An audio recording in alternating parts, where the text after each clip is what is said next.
I've been closer to Jesus before. So can you help me out? Oh, can you help me out? Am I on my own? Am I on my own? But can you help me out? Am I on my own? Am I on my own? Or can you help me out? Can you help me out? I've been scared to look in my soul.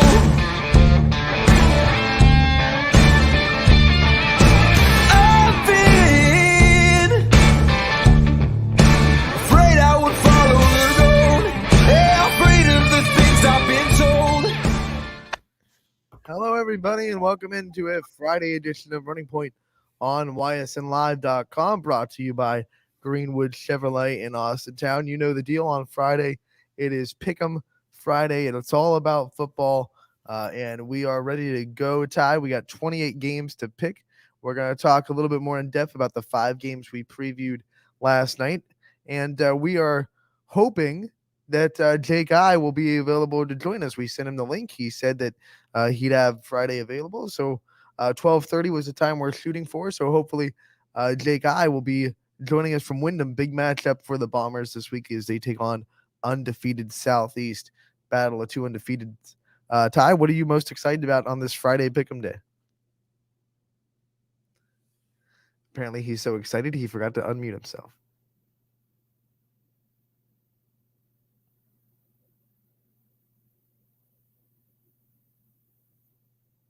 Oh, Ty's gone. Well, I'm most excited about picking these matchups. I mean, this is going to be fun as Ty fixes his audible issues. Look at Billy Mack.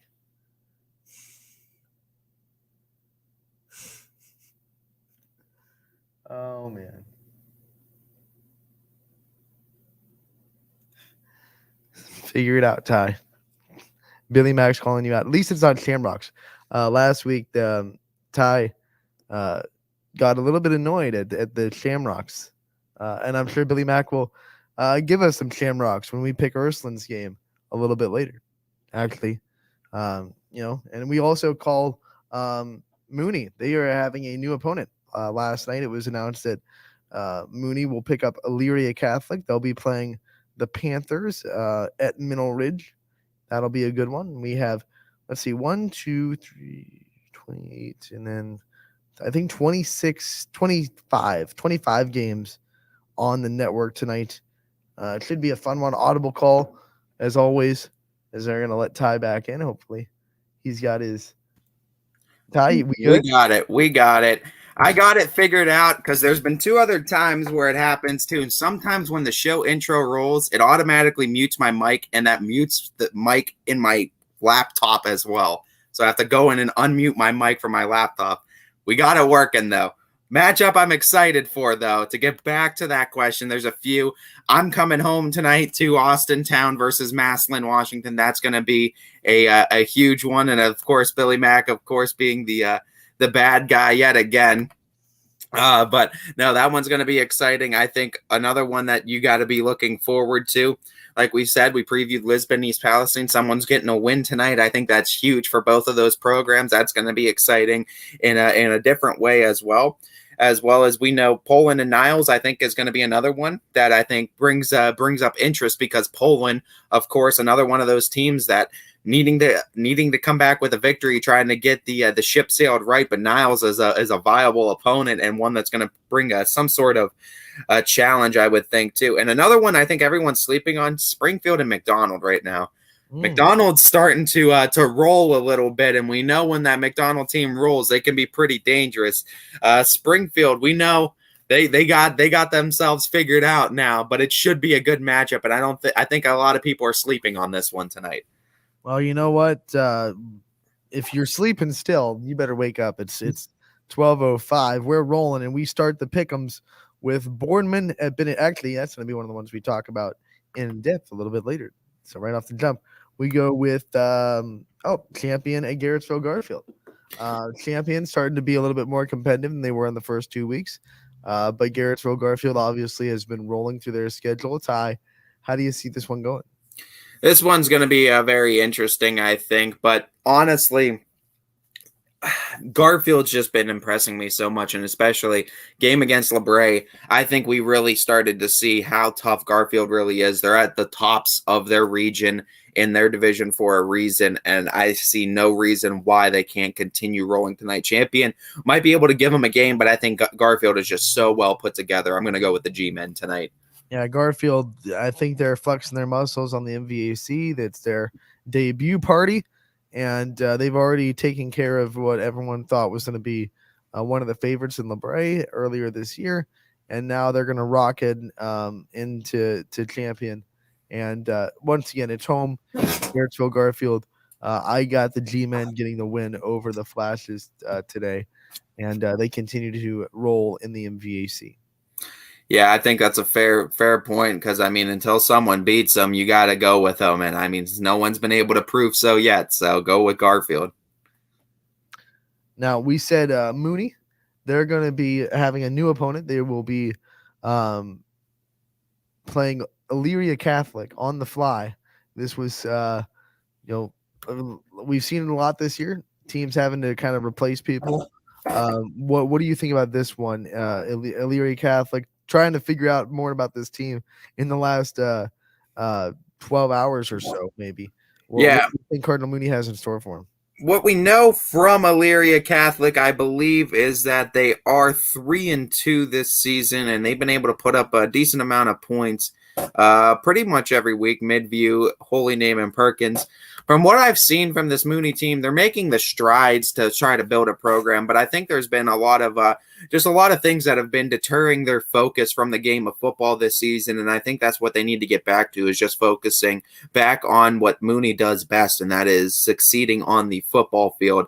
I'm trying to find some success in the run game, and I think they have some very good backs in Mooney to be able to do so. Pair that with a lot of young names around the roster, and I think this is a team that's kind of trying to rebuild and get developed, but I don't know many times, and I can't think of many times I've seen Mooney go off to this rough of a start. I don't know how much longer they will be in a rough patch, but I don't know. It's a case where I don't want to be the bad guy, but I know I've seen what Elyria has done. I've previewed them as soon as Mooney matched up with them, and I thought, Mooney had a favorable matchup too with East, one that they might have been able to be more competitive in.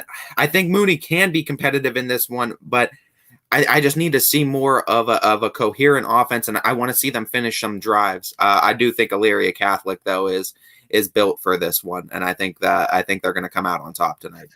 He's wearing black for a reason, ladies and gentlemen. He is the bad guy. I'm wearing white for a reason because I bring the hope and the flag of the YSN teams loud and proud. Go Mooney. Devontae, you're going to run crazy, and I think you're going to get this win tonight. Let's go. Go Cardinal Mooney. White hat, black, white, villain. Gerard going to South Range. This has become a really good matchup in the NE8. Maybe not one that people thought was going to be a good one coming into the season, but Gerard really proving to be a force in the NE8. They're still undefeated in the league. What do you think about this one? Gerard's one of those teams, too, that I think they've built themselves into kind of a powerhouse of their own going into the South Range game. And I don't know. I think a lot of people were sleeping on this game, kind of looking ahead in the schedule. And Gerard's now all of a sudden becoming a bump in the road for South Range and saying, hey, you must have all forgot about us now. So I think this is going to be a very competitive game. I think you're going to see a lot of high scoring. I think Gerard has an offense that's going to be able to take it to the South Range defense. But I also think South Range's offense is explosive enough, for the pure reason that the Raiders are at home and it's that much harder to beat them when they're at home. I'm going to go with South Range in this one, but I think it's going to be a lot closer than what everyone's thinking, especially if some of those holes in South Range's defense that Poland was able to expose a little bit aren't shored up. I think if you see Gerard attacking them and they're finding those success in those same holes that Poland was having success last week, you might see this one end with a lot closer score than some people might be thinking. I'd have to be corrected if I'm wrong, but I don't believe South Range has punted yet this season. That's incredible. If that's a stat, that's incredible. Their offense has just been. I know they didn't punt against Bowling at all. There was 6 drives, 6 touchdowns. I think Gerard's offense can keep up with them. I don't know if their defense can stop them enough. I'm going to say a higher scoring than last week. South Range in the high 40s, low 50s. Gerard in the low 40s, somewhere around there. Maybe a 52 to 44 type score. I think scoring. I could see it ending within a score. I really can. I think Gerard has, like you said, the offense to keep up with this. I definitely think they're a prolific team. But like you said, I just question how many teams can stop South Range's offense. And here's the thing that I think will also be I feel like it's gonna be close. It's gonna be close, but down the stretch, I mean, South Range just finds plays to make. They've been making game-winning plays all year. The 4th down conversion against Poland late in the game. I feel like they're gonna make those game-winning plays against a Gerard team that is still trying to prove themselves a little bit. I mean, obviously, this would prove a lot of people. This would get people on the Gerard train if Gerard was able to pull off this upset.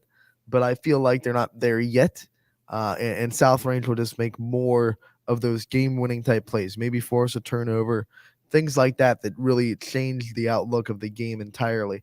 I think the Raiders will win at home on homecoming, but it will be closer than people probably thought it was going to be coming into the season. Yeah, I think that's fair. I mean, anytime you face an NE8 opponent, they're going to be tough, but especially Gerard and what the season they're having this year, I think you got to respect them. You talked about a game that some people are sleeping on. I think some people are sleeping on this Howland West Branch game. This could be a Howland defense that finally, because this defense has been good all season. They held Boardman pretty good. They stayed with Boardman, competed. They're a big defense. They stop the run really well. Their depth is probably more than the defenses that West Branch has played so far. I feel like this is going to be a really close game, and it might be a defense that finally holds West Branch under 40 points, which is just a feat by itself. I don't know I'm still struggling to pick this one. I'm going to let you start this one while I figure it out. So looking at this one, I mean, obviously we know Howland, a Division III opponent, and West Branch is playing up 3 divisions, obviously being one division, being a Division IV opponent. West Branch has been playing Division III opponents though, and they have Division III opponents that they played on their schedule prior to this. Marlington was one that they beat 61-18. Revere was another one they beat 48-6. Another one they'll have down the road too is Alliance, of course, but they've beaten these Division III opponents. However, this Howland one, another one of these out of conference schedule games that has come in the middle of the season. Howland, of course, with tremendous size in their football program, a lot of numbers that show up year in and year out, and tremendous size overall too for the Howland Tigers. This is going to be one that's going to be interesting because I feel like Howland has a good enough size to kind of intimidate West Branch a little bit. And we talk about the size versus skill, and size sometimes can be tough to overcome. But I feel like until Howland starts completing more drives and shows me a little bit more, I feel like their offense can get to be too one-dimensional from time to time is the problem. And when it does, I feel like that's going to be a little bit easier for West Branch's defense to pick up on, where when Drew DeShields has the ball in his hand, everything kind of becomes unpredictable. I don't think they're going to be able to put up the same numbers that they've been putting up against teams. Of course, haven't scored anything less than 47 this entire season, and they've scored 60 in back-to-back weeks. I think this is going to be a time, one of the instances where, yeah, you're right. I don't think they score 40 on Howland's defense, but I do think that they have a little bit more to come on top of the Tigers. I'm going with West Branch in this one. And if I went into the reasons why I'm going to pick West Branch, it would just be repeating exactly what you said. I feel like West Branch's offense won't have their typical day. They'll be stopped a couple of times, but I don't believe in Howland's offense enough to say they can still score with West Branch, even if West Branch is having a quote-unquote down game. They'll probably still be in the 30s, which everyone would love that to be one of their down games. But I think maybe like a 35-24 type score. I just don't think Howland has enough offense to win this game. I mean, we talk about another Division 4 team in Ursuline that could beat these teams up that are up because of a good offense and defense that lets down a little bit. Well, we saw Canton South was able to score on West Branch's defense, but we saw what the offense is able to do. And in the regular season, that's all that matters, because West Branch is saying, you're all talking about Ursuline. You must have forgot about us in Division 4 as well. But also remember, Canton South came in as a 3-1 team, proving they could score offensively. Howland just hasn't been able to put a lot together offensively yet. So I don't believe. But that's what gives you more confidence, because even if Howland is able to score, you're confident knowing that Canton South, that has a good defense over there as well. Reason why they came in with the record they did 3-1. I think, of course, I do think that West Branch though has the better offensive pieces. Yeah, I think West Branch will score enough. I'll let you talk a little bit about Jackson Milton versus Sebring. This is one that we mauled on being a marquee matchup, but decided that it was just going to be one that fell out of the top 5, but still going to be a very competitive game. It should be a really good game between the Blue Jays and the Trojans. Yeah, it should be. And you know what? This is going to be a game that hopefully for both teams, it's going to be a game that whoever comes out on top, they can get back on track for the season. This is a case, though, where it just feels like Jackson Milton has just had a little bit of a struggle since that first week of the season, and they've really they've been trying to figure things out. And honestly, I want to see a little bit more of Jackson Milton again, trying to finish drives and put something together on offense, especially last 2 weeks, only scoring a single touchdown in the last 2. It's a case where it's an offense that needs to start putting things together a little bit more. But I think going up against Sebring, playing same division. I'm sorry, Division 7. I forgot both are D7. Sebring's offense has shown me a lot more too, especially the last 2 weeks of being able to score, especially against some very good defenses in McDonald as well. I think this is one where Sebring's offense has showed me a little bit more than Jackson Milton's the last few weeks. I'm going to go with the Trojans in this one. You guys something to say to that Billy Mack comment right there, brought to you by Boardman Mitsubishi, by the way? Yeah, whatever. He picked the Tigers tonight too against Fitch, so I don't want to hear it. Oh man, I feel like if we just had Billy Mack to come on and just trash talk Ty for the show, that would be a good 2 hours. Sebring has looked good but inconsistent the last 2 weeks. Like, they were right with McDonald. They had it 21-20. McDonald came back, scored. It was 28-20, and then Sebring fumbled the ball, and then McDonald ran away with that game a little bit. I feel like Sebring's putting it together. I definitely believe in the Fredericks. It seems like it's a different one every week. Last week it was Noah. The week before it was Elijah. I feel like the Fredericks are going to be enough for Sebring to win this game. And I think Jackson Milton is just underperforming a little bit too much. And I think Sebring gets their win tonight. Yeah, I think it's fair too, especially being home. I think the Trojans should be able to pull this one off. And if you follow Coach Seidel on social media, which if you don't, why aren't you? He's a great follow. You'll see that they put in some work on that field, and they've made it look very nice for tonight. So maybe a christening of a hard-worked field with a win over Jackson Milton. I'm sure the Trojans would love nothing more than that.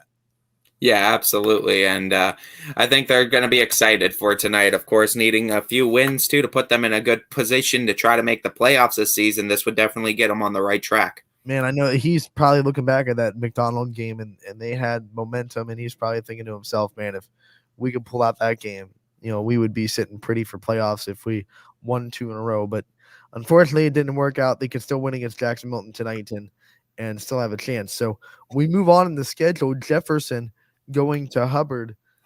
Jefferson's been, competing. They lost a very close game to Girard last week.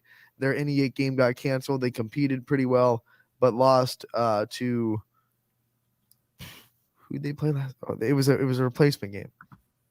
Sharpsville. Right? They competed but lost to Sharpsville.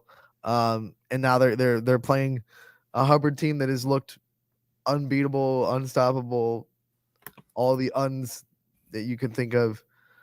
This would be a big statement for Jefferson, but what do you think about this one? I feel like Hubbard's too much, but I want to know what you talk about.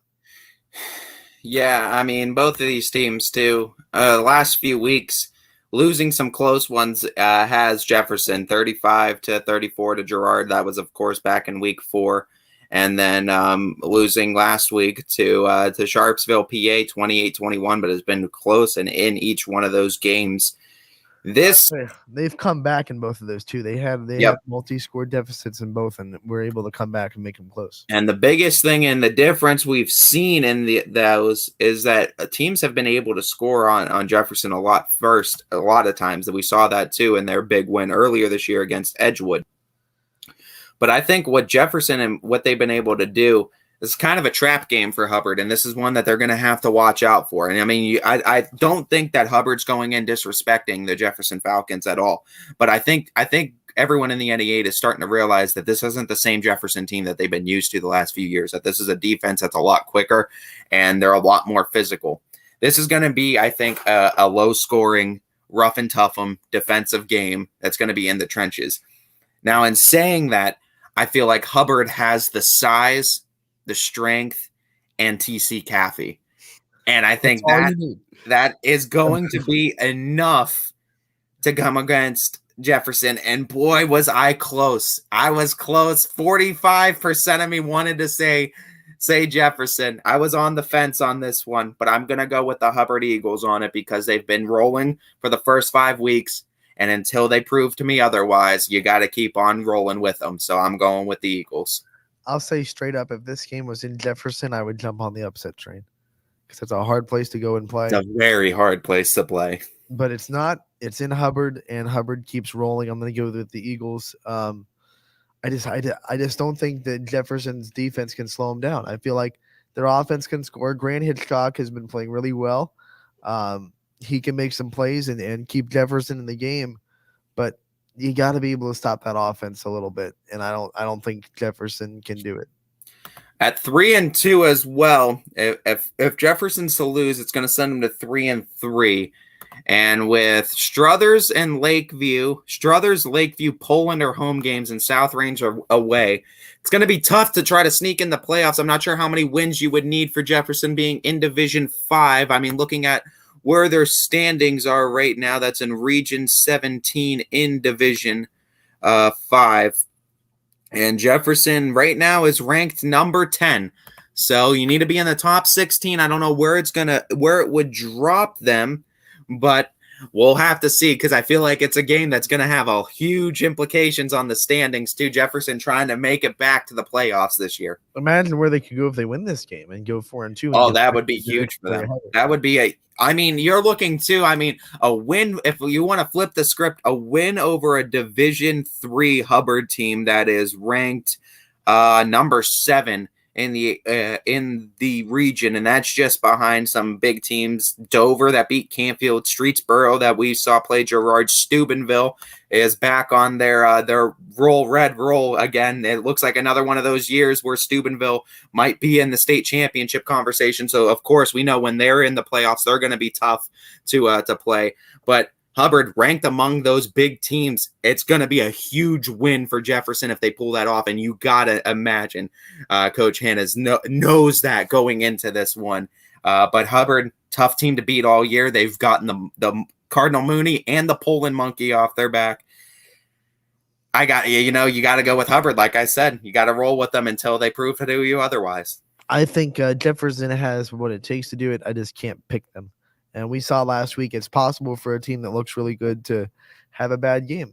Salem had a bad game. It's definitely, these kids are human. It could happen. I will say Hubbard better hold on to the ball, though, because this Jefferson team can force turnovers, and they can force them in bunches. So you need to make sure that Hubbard offense can't come unglued at any time if they do give up a turnover, because 1 can lead to 2 and 2 can lead to 3. And before you know it, you start falling behind to the Jefferson Falcons because of the way they could force turnovers. Yeah. And I think you're right. I think you're absolutely right. Also, if you're Hubbard's defense, don't give up on a play if you think Grant Hitchcock is going down, because we've seen him multiple times escape that those plays that look like they're 95% sacks, and he somehow gets out of trouble and makes a play with his feet. Yeah, absolutely. And honestly, Grant Hitchcock's one of those guys too he's an incredible dual threat. He can run, he can pass, he does it all. He really does. And I'm excited to see what he's able to do in this game too. And it's another big matchup in the NE8, and it's one where he's going to be going up against a very, very tough Hubbard squad playing up a couple of divisions. Let's see what he's made of. Newton Falls going to LeBray. The Tigers started off the season really good, and then they've been kind of tailing off the last couple weeks. LeBray, they had their one loss against Garfield, looked to bounce back last week pretty well. I think they continue their bounce back. I think Aiden Stevens in this dynamic offense of LeBray is too much for Newton Falls, and especially since it's in LeBray. I'm going to pick the Vikings. Ty, what about you? Yeah, I mean, in this one, I think LeBray has a lot to offer to him. With it being in LeBray, I think their offense has way too many weapons, too much in the skill positions. I think LeBray is going to be able to take this one for sure. But don't let them take it away that Newton Falls is a lot improved from last year. They're a lot more competitive. We saw them even make some plays against Garrettsville Garfield last week. So don't sleep on the Tigers if you're a team. But I don't think they have enough to beat LeBray. Yeah, I mean, Newton Falls has been able to showcase that they can compete with some of those teams, but LeBray is just one of the tops, and they're one of the best at what they do. So I think for sure LeBray is going to be one of those teams that continues to roll. And all of a sudden, Newton Falls finds themselves in a really, really tough MVAC with Crestview, LeBray, and Garfield all looking really good right now. Yeah, absolutely. We're going to take our first break of the day on Running Point, brought to you by Greenwood Chevrolet in Austintown. We'll be back with more picks on this Football Friday. Don't go anywhere. YSNLive.com, brought to you by Greenwood Chevrolet. New things happen all day. Some are good, some not so good. In today's complicated world, while you're busy working, playing, and living life, we're busy helping you make sense of the day's news. And there's only one place where it comes together with clarity, context, and accountability. It's 21 News at 6 with me, Madison Tromler, and Derek Steyer. 21 News at 6. It's what the day's news really means to you. Welcome home to a home made homier with Baird Brothers Fine Hardwoods. Inspiration starts at BairdBrothers.com and is turned into reality when high-quality hardwoods are delivered right to your home. Baird Brothers has the latest design trends, shiplap and skinny lap interior siding, antique oak rustic flooring. And, well, you'll find them all at BairdBrothers.com. Ordered easily, delivered conveniently, enjoyed comfortably. BairdBrothers.com. At Greenwood Chevrolet, shop with confidence knowing we're ready to go the extra mile for you. With the largest selection of used vehicles in the Valley, backed by the Greenwood Advantage Warranty. Every one of our vehicles has undergone our own 126-point inspection, so it passes the most important inspection, yours. No other dealership has the extra inventory, gives you extra for your trade, and goes the extra mile for you. Only at Greenwood Chevrolet. WRS Wealth Advisors, the area's premier wealth and retirement specialists. Located on South Avenue in Boardman. Quality, customer service, and integrity. Those are the four words that have driven our success since 1957 at Joe Dickey Electric. Joe Dickey Electric is one Mahoning Valley landmark business that stays current with the requirements of our customers. Family owned and managed, we are an electrical contractor and energy solutions provider. Every member of our team adds to his or her skill set through ongoing training. Residential, commercial, industrial, automotive, and more. We keep ahead of the needs of our customers with a fleet of more than 50 vehicles and 24/7 emergency service, so you're never left in the dark. When looking for home design inspiration, don't just be inspired, be Baird inspired. Whether new or remodeling, Baird Brothers has the latest trends like shiplap to refresh your home. Go from inspiration to installation with our wide selection of in-stock American hardwoods. From the rustic charm of antique oak to the warmth of traditional cherry, Baird Brothers has what you need to make your home inspiring. Baird Brothers, our family's heritage, your family's home. For a great vehicle and a great experience, come to Boardman Mitsubishi today. As always, our full lineup of Mitsubishi models comes with a standard 10-year, 100,000-mile powertrain warranty. Boardman Mitsubishi, your hometown Mitsubishi dealer since 1999.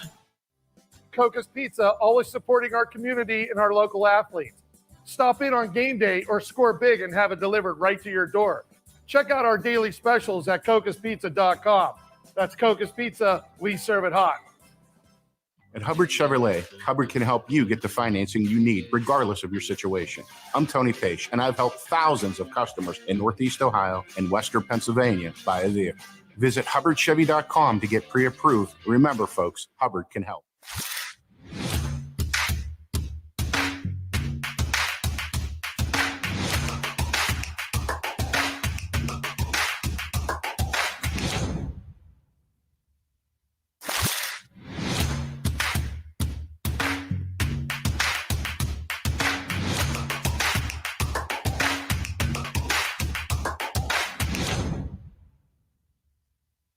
You're not waiting to see what the world has in store for you. It's more about what you have in store for the world. All you need is the opportunity. All you need are the resources of a large university and the advantages of a personalized academic setting where you can experience new worlds in the arts and sciences, business, and education and make them your own. We are where you shape your future. We are Youngstown State University and proud. Welcome back to Running Point on ysnlive.com, brought to you by our good friends over at Greenwood Chevrolet in Austintown. They go the extra mile for you. Anthony Hartwig alongside Mr. Ty Bartell as we continue our Friday pick'ems here on Running Point. Want to remind everybody that the comment section is live, brought to you by Boardman Mitsubishi. Whether you are on Facebook, YouTube, Twitter, or Twitch, you can make sure to leave us a comment. We'd love to hear from you. You can also call us on the fan line, 330-886-0813. The number to call, 330-886-0813. Ty, we continue our picks, and we go to Camel Memorial. They're hosting Liberty this week. Liberty, a team that has been up and down. No other way to put it. But they get to go to Camel, a team that's still trying to figure things out and find an identity. I'll start with this one. I've been on the Liberty bandwagon all year. Not going to change this week. I'm going to pick the Leopards to win this one on the road. Maybe get some momentum back. Maybe return that roar a little bit in Leopard country for Liberty. It gets to win on the road over Camel. What say you? They've been able to tread water about all season too, a 2-3 record. And I mean, they've been afloat even in the ones that they've dropped. I mean, Rootstown was a 24-20 loss. Girard was a 27-13 loss, excuse me. And the Crestview, of course, was the first time I think where Liberty really got smacked in the mouth a little bit too. I'm curious to see now how the Leopards respond. And I think this is a matchup that's going to be favorable for Campbell. Of course, Campbell was able to pick up that win against East Palestine in the middle of the season, but has dropped against some pretty notable teams now. Crestview, Brookfield, past 2 weeks has been tough going for Campbell in those ones. But I definitely think Liberty has a little bit more to offer this year, and I think that they're going to be able to get things put on the right track after that loss to Crestview last week. Do you think, I mean, I don't want to take anything away from Crestview. They had a great game plan. They executed it well, and they have great players. Do you think being so close a couple of weeks in a row and losing, do you think that maybe demoralized the Leopards a little bit and they came out a little bit flat in that game against Crestview? Because I felt like the score didn't really mirror what we've been seeing from Liberty all season. Yeah, and I mean, it could have been just a case where Liberty just really wasn't themselves for a night, and it might have been a case where they didn't have anything figured out. They came a little bit off of their game plan, whether or not Crestview was able to take them off of their game plan or not. But it was that defense of Crestview that came up huge again for the Rebels and held Liberty to under 20 and got back to what we've been used to seeing from the Rebels. So I think it was more a case of Crestview finally figuring everything else out and Liberty being a little bit off their game plan when it happened, that they just weren't able to recover. But I think Liberty, they have a good enough defense. They have a good enough offense to compete with a lot of teams. There's not many games you want to say that you should win, because every game it's up in the air. But they do come in favorites in this one. I would figure the Leopards do, and you would think that Liberty should be able to come out with the victory in this one. Noah will have the call, and Camel should be a fun one. This one won't be on the network, but still going to pick it. Lowville going to Waterloo. I'll let you start off with these picks. Yeah, and obviously with Waterloo too, I know there's a little bit of troubles too with their stadium still being renovated too, so getting people into that stadium is a little bit difficult this season. But nonetheless, Waterloo coming up big too and impressing, I think, a lot of people with that win against Sebring. And, you know, honestly, Waterloo's one of those programs that we said, and I've been saying consistently, they're a program that's going to continue to keep building, and they're ones that I'm excited to see too. Basketball-wise, they've been able to build it too. They kind of had their peak a couple years ago. I'm curious to see how they rebuild with the boys basketball, girls basketball as well. But they're 2-3 right now, and they have wins over Strasburg Franklin. They have a win over Sebring. A couple of losses too. They lost to Malvern, they lost to Western Reserve and to Newton Falls. But honestly, I know being Division 5 and up 2 divisions is a little bit for Lowville being Division 7, but Lowville and Vinnie Balone have been able to put up a lot of points on a lot of teams. And I mean, a 4-1 record. We worried a little bit about how they were going to respond after the loss to Springfield, and I think they showed just how that was going to work with that big 41-7 victory over Jackson Milton. I think because they're playing up 2 divisions, you're going to see pretty similar to that Waterloo-Sebring game where Sebring was playing up 2 divisions, and it's going to be a little bit closer. It's going to be more defensive, I think, because I do think Waterloo's defense is very good and it's young enough to handle or hang with Lowville, but I just think Lowville's offense is going to be a little bit too much. It's a little bit too good with Vinnie Balone under center. I think that the Rockets are going to be able to take this one. Yeah, I agree with you. I think the Rockets are going to win this game. When I look at it, I think Waterloo has proven they can make plays, especially in that Sebring game. I mean, that was tight the whole time. They made game-winning plays to win that game. But I can't see them at that level that the Lowville is at right now. You take that Springfield game off the schedule, Lowville has been absolutely rolling all year. And, you know, you take that game off the schedule. Well, if you take, 3 games off I get it. You can't just erase games because they didn't look good, but Springfield, they did what they did. They came in and sent a message to Lowville and the whole conference, and it happened. I think Lowville already proved they're going to respond from that last week. So I'm taking Lowville by a lot this week. Yeah, I think Lowville, I mean, they had the ability to put up points, but I think Waterloo's defense is going to be able to keep it close. Maybe for the whole game, maybe for a half, but I do think their defense is going to be able to keep it close. If Lowville is a run team, I would agree with you, but I don't know if I buy into Waterloo's secondary. That's fair to see. We'll see. We'll see what the Vikings bring. We will see indeed. We go to Canfield. Marion Pleasant coming to Canfield. Quinn and Gary Niddle will have the call. Richie is doing work for YSU volleyball this weekend.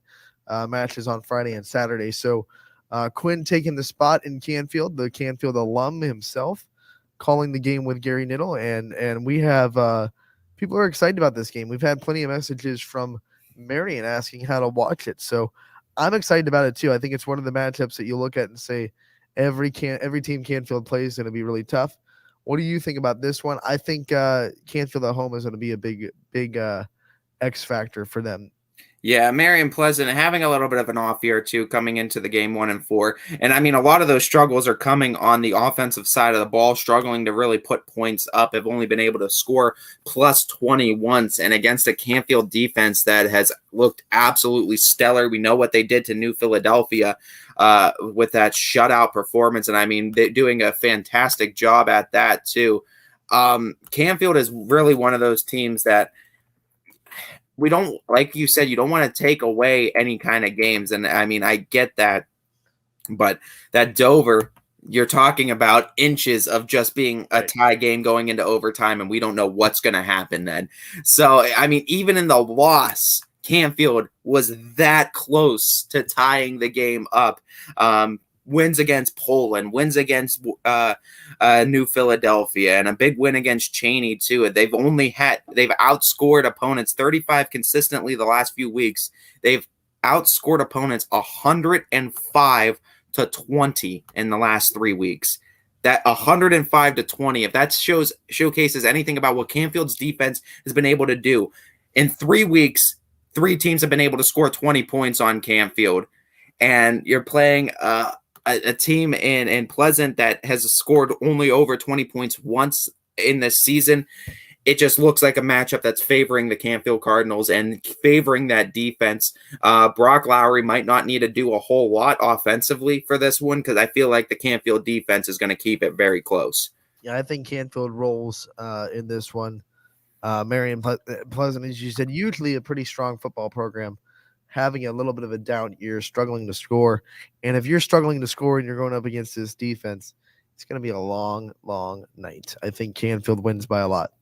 Yeah, and I think if they're able to get that win too, I mean, Canfield in that situation with a decent schedule of Boardman and Austintown Fitch. We talked about Boardman if they win out. Canfield too in a situation Division III. They're playing up a division next week against Fitch. End of the year against Boardman. Howland's also there. Oh, another Division III matchup. This is one of the few where they're playing down, but they went out. They might be able to get number one, at least a top 4 seed, you would think, in their region.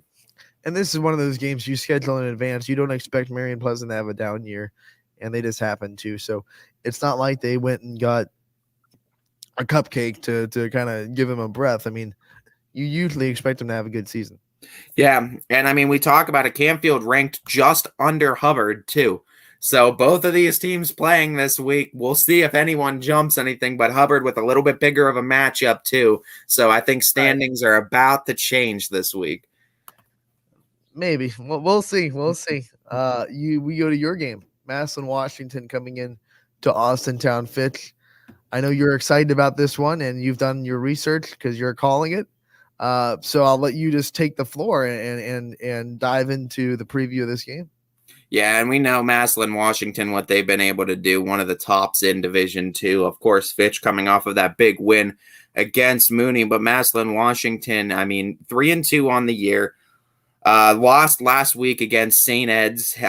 We know St. Ed's and what they've been able to do year in and year out. One of the powerhouses in Division I. So no surprise that Massillon struggled a little bit, 35-18. But I mean, wins against Warren Harding in a 49-46 victory. Beat Glen Oak earlier this year, one that was supposed to be on the Fitch schedule. That was unfortunately a matchup that got pulled out from under the rug, but another one of those D1 matchups that Fitch was supposed to be facing off against. That was another one of those opponents that Massillon was able to beat. Massillon has only played one Division II opponent this season. They've played up every other game, 4 Division I opponents in their first 5 games, and that one Division II opponent was Warren Harding that they were able to win 49-6. So this is only the second time that they're playing down a Division II Fitch team. They will also be playing 2 other times, I think, this season, Division II teams. But this is a Fitch offense that, you know, when you come into Austintown, it's a different feeling, and they travel very, very well, does Massillon. But I think the Fitch faithful are going to come out in bunches tonight because this is a big game, and I think everyone knows it's a big game. I think Coach Parker knows it's a big game because this is a team that you might run into in the playoffs down the line. And knowing that, Fitch didn't shy away, I don't think, from competition this year, tried to schedule up with some Division I teams early on in the season. And this is getting into Massillon, Washington before they have to face games against Canfield and Boardman and Warren Harding, all of which are away, one of their last home games here against Massillon, Washington. I want to see, honestly, what Fitch's defense is going to be able to do against the run, because that was the biggest thing against Ursuline, is that DeMarcus McElroy was able to run all over the Falcons and have a career night for the Irish in that game. So I want to see what the Falcons are able to do against the run defense. Was able to shore it up against Mooney. Can they continue that against a very good Massillon Washington team? I think is going to be the big question. But I do think Fitch at home, Fitch has been rolling. I think Coach Parker's going to have a game plan. Very, very hard. We've seen too when you play the Falcons and Coach Parker's version of the Falcons. He's been able to win a lot of games the first time they've matched up with someone. It's the second time around when you kind of try to get a game plan and figure things out. But I think Coach Parker, the Falcons being at home, I think they're going to pull off this one tonight against Massillon. I think when you're playing Fitch, one of the things you really have to look at is the weapons they have. I mean, they have plenty of receivers. They have Sherwood that can make plays with his legs. They should be getting DJ Williams back in the backfield this week. It's going to be hard to stop this offense. And if their defense plays like they did last week, especially against the run, and we talked about Mooney's, one thing they really are good at is running the ball, and they couldn't run the ball against Fitch. I feel like Fitch is on a roll. And I want to remind people that the advisory at the beginning of the show is for me and Ty and what we say, but we also, I guess we should use it for Billy Mack's comments. I mean, he's putting a lot of Tigers on these comments. It does not reflect the views of YSN or Yoakley Scott Corporation. We are rooting for the Falcons. They are YSN's team. Those are Springfield Tigers anyway. They ain't Massillon Tigers. Those are Springfield. I thought he was trying to poke. No. Me and Billy Mack, we're good. We're real good. No, it's actually Newton Falls because his alma mater. Yeah, you're right. His alma mater. But we also know the pillars of YSN are loyalty. So we also know he doesn't kind of fall with that. The Padres fan. We'll see if the Padres make the playoffs, if he's still a fan at the end of that. But that's probably either a Newton Falls or a Springfield Tiger. I guarantee you. Knowing Billy Mack, he wouldn't do anything to try to slight us. We know it's not a Springfield Trojan, right? Yeah, we know that. We definitely know that one. Right, Ty? Yeah, for sure. Couldn't resist, Ty. I'm sorry. Middle Ridge goes to Western Reserve. This game not covered, but is happening on YSN in Western Reserve. Middle Ridge, Mark Bunch has been a very competitive quarterback all year. We've talked about Western Reserve, probably one of the best 2-win teams in the area. They're starting to put things together. This could be a sneaky, really competitive matchup between these two. Yeah, it could be. And, what we've seen, too, with Western Reserve, they've really started to figure it out. Wins against Jackson Milton and Waterloo in back-to-back weeks. But now you got to go play a Mineral Ridge team that's been solid this year. I mean, we know they got wins over East Palestine, and they got a win also against Newton Falls. Struggling a little bit, though, with 2 back-to-back losses against McDonald and Springfield. But I don't know, man. Western Reserve, they look like they're figuring it out. David Altier, of course, is one of those guys that is one that could run all over the place. As we see Brandon McPherson getting his pick in, I want to say Mark Bunch and Ridge because of the versatility that they have over there. But David Altier and the Blue Devils, it seems like when the Blue Devils get on a roll, they just keep on rolling, and they're not a team that loses momentum easily. And I think Western Reserve at home, back-to-back wins last few weeks over Jackson Milton, over Waterloo, playing the same division again, a D6 Mineral Ridge team.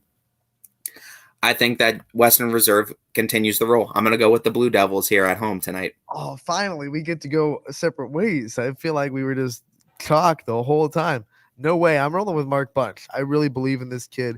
I think he's playing really well. He made some good plays against Springfield. He was just harassed all night by Springfield's great pass rush.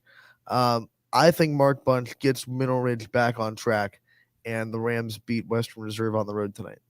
I believe so much in Mark Bunch right now. It's definitely a win that's going to propel, I would think, the Rams too, as it would bring them to 3-3 on the season with favorable matchups the rest of the way through too. Hard matchup with Lowville week 9, but nonetheless a very favorable matchup the rest of the way through that might be able to get them into the playoffs. Playoffs? The tournament. You kidding me? Playoffs? Minerva might be in one of the toughest spots of any team in the state right now. They are traveling to Salem. Salem's really ticked off, coming off of an upset against Alliance. And Minerva's been struggling. This could get this could get ugly pretty quick. I think Salem's going to win by 35, 40 plus. What do you think? Yeah. I mean, we'll keep it short and sweet. I think with X-Line, I think with Jackson Johnson, I think too much right now. I think they're going to be upset coming off of that loss, and I think they want to show everyone what they're made of. And Minerva has the worst target on their back right now. I'm going with Salem in this one. And our comments agree. You're a little late to the party, Mac. A little bit late. Yeah, little bit. Get the rest of your picks in. We'll score you. Mogador goes to Warren JFK. Alec and Matt, who you'll see at 2 to 3 as well, will have the call for this one. Mogador has been a Division 5 power for a while. Or are they 6? They are Mogador 6. But they've been in Division 5 before. They're a consistent playoff team is the thing I'm getting at in this region, and consistently highly ranked. This is going to be a competitive game, a tough game for Warren JFK at home in Mollenkopf. They are ranked 2 in their region, and that's above New Middletown Springfield, to give you a little bit of an idea of where Mogador is. Mogador is ranked number 2, Springfield ranked number 3. So it goes Columbia, Mogador, Springfield, LeBray, United, Brookfield, in that order in Division 6, Region 21. So you look at that and you see what Mogador has been able to do in Division 6, and knowing that JFK has to play up a division. JFK never shies away from competition. They play up divisions all the time. Wins against Champion, wins against Western Reserve, a win too against Conneaut Area PA, which was a D5 team. Loss, of course, to Garfield, but they were competitive 28-14 in that loss because Garfield has a very strong defense, a lot of size, just wasn't able to overcome that late. But I feel like this one is going to be very, very close down the stretch, and I think JFK is going to show why they're one of the best in D7. You're playing a 4-1 Mogador team, a 3-1 JFK team. It's a Mogador team that's lost. Their only loss came against that 3-2 Manchester team, 28-14. That's a Division 5 team, but they have wins against Division 2 Brush, 23-9, as one of their notable wins, as well as a few wins over some Division 4 teams to start the season. But I think this JFK team is going to surprise a lot of people, and they're going to surprise Mogador and the Wildcats tonight as the Division 7 upset the Division 6 team. I'm going with JFK and the Eagles tonight. Are you keeping with the YSN banner and the big? I am tonight. I think JFK. It's a no-lose matchup for them, but I think JFK is so improved and they've looked good even in their one loss this season. So is Mogador, though, and it's going to be close. As Brandon McPherson said, it could be like a 3-point game. It might be a 1-score game. I agree with that. I think it's going to be close, but I think JFK can edge this one out. I think I'm going to just go on a limb and say Caleb Hadley makes the game-winning play for JFK, and they get the win. I'm going to roll with the banner, as always.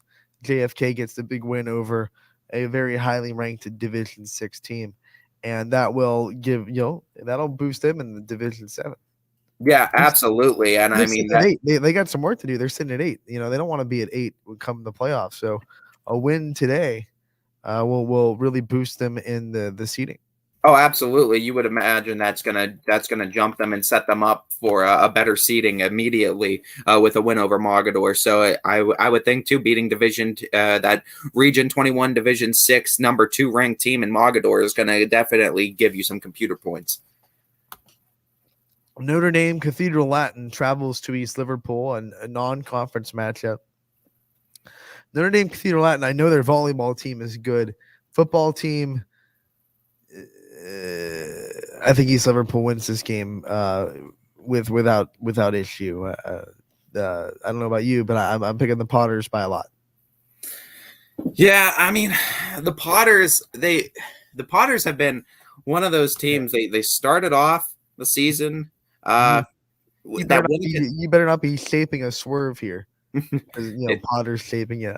Yeah, that lost to West Branch, but they were able to win against Indian Creek. But then, of course, lost to Salem. So 2 tough opponents in West Branch and Salem. But then Beaver Local did what they did, and then you get a week off, and now you got to face NDCL. And Notre Dame Cathedral Latin's 3-2 this season, and they have some pretty notable wins against some D2, a D4, and a D5 team. They are Division 3, so you're playing up a division. This is a team that's been able to put up a decent amount of points too. And last week, 56-8 victory. And I just worry because East Liverpool was off last week in the Rust versus Rust debate. 56-8 against 2. What was it? 56-8 against 2. Against Lutheran East, which is another one of those 3-2 D5 Region 17 teams.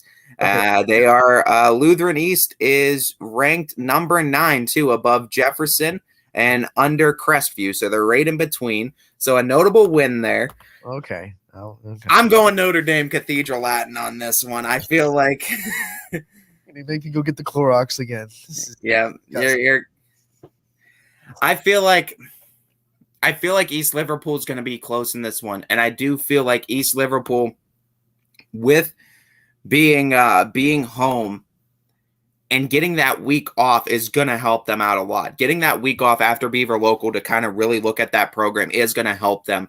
But I just need to see East Liverpool start finishing drives some more. And it looks like East Liverpool, I know their strength of schedule has been brutal, but it looks like, I mean, ever since that Indian Creek game, I mean, you saw what they did against Salem, but it looks like they've been kind of trending back a little bit. I want to see them start moving forward again because they have the team to do so.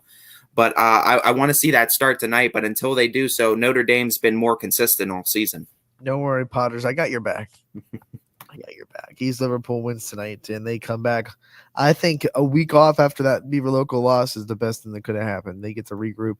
We talked to Coach Simeon yesterday about the soccer team and getting that week off and how much it helps regroup the team after a big win. I think it can do the same after a big loss.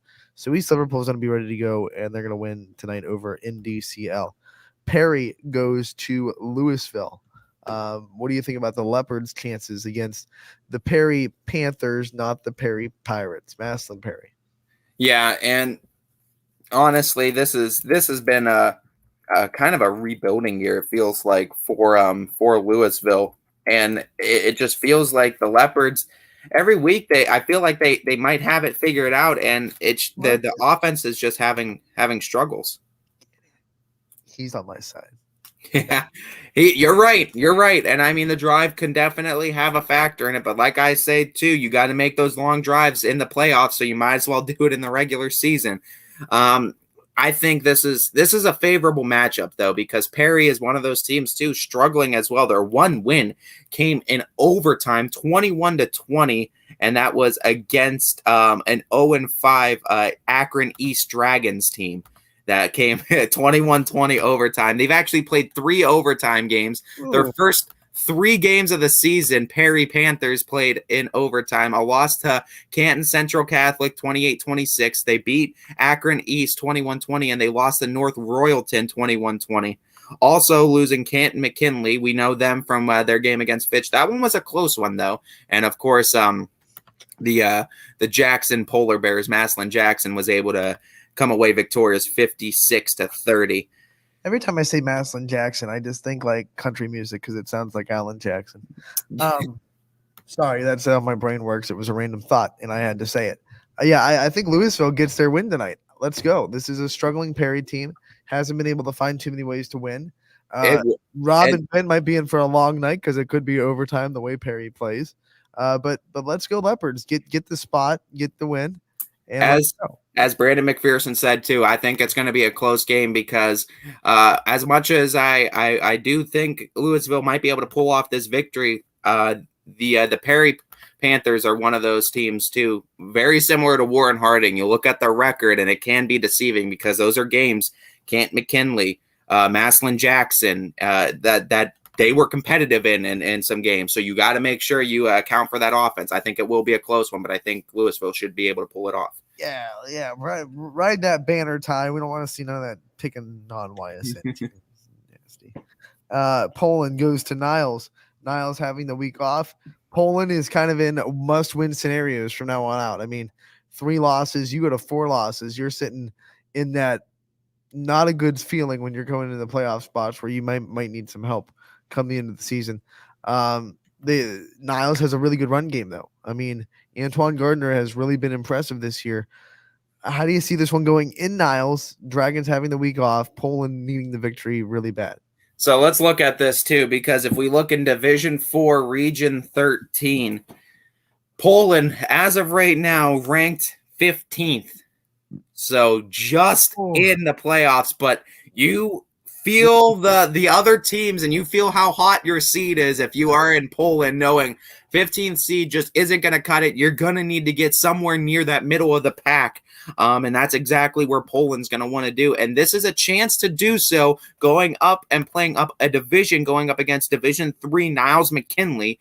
But Niles has been 3-1 this year. Their only loss, 6-0 to Howland at the start of the season. Ever since that, win against Alliance, win against Youngstown East, win against Lakeview. Unfortunately, the game against Jefferson got canceled because I thought Jefferson was going to be a good game and a good test for Niles, because Niles having a little bit of favorable matchups in those.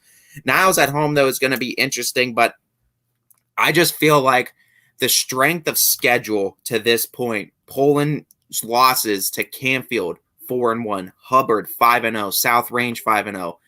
They've been through the gauntlet. They've played a little bit more of what they expect to see in the playoffs. I think just in this matchup, Poland is a little bit more ready for a big-time matchup. They need this victory, and I think the last few weeks have groomed them to start finishing drives late in games, coming up clutch. I think Poland, from everything that they've learned about themselves in the last few weeks, is going to be the reason they're going to be able to beat Niles tonight. Yeah, I think I'm right with you. I think Poland wins. I might be a little bit with Brandon here. I think Poland might win big. Niles has been putting a lot of things together. Sometimes we talked. I know I sound like a flip flopper, but sometimes having a week off can help.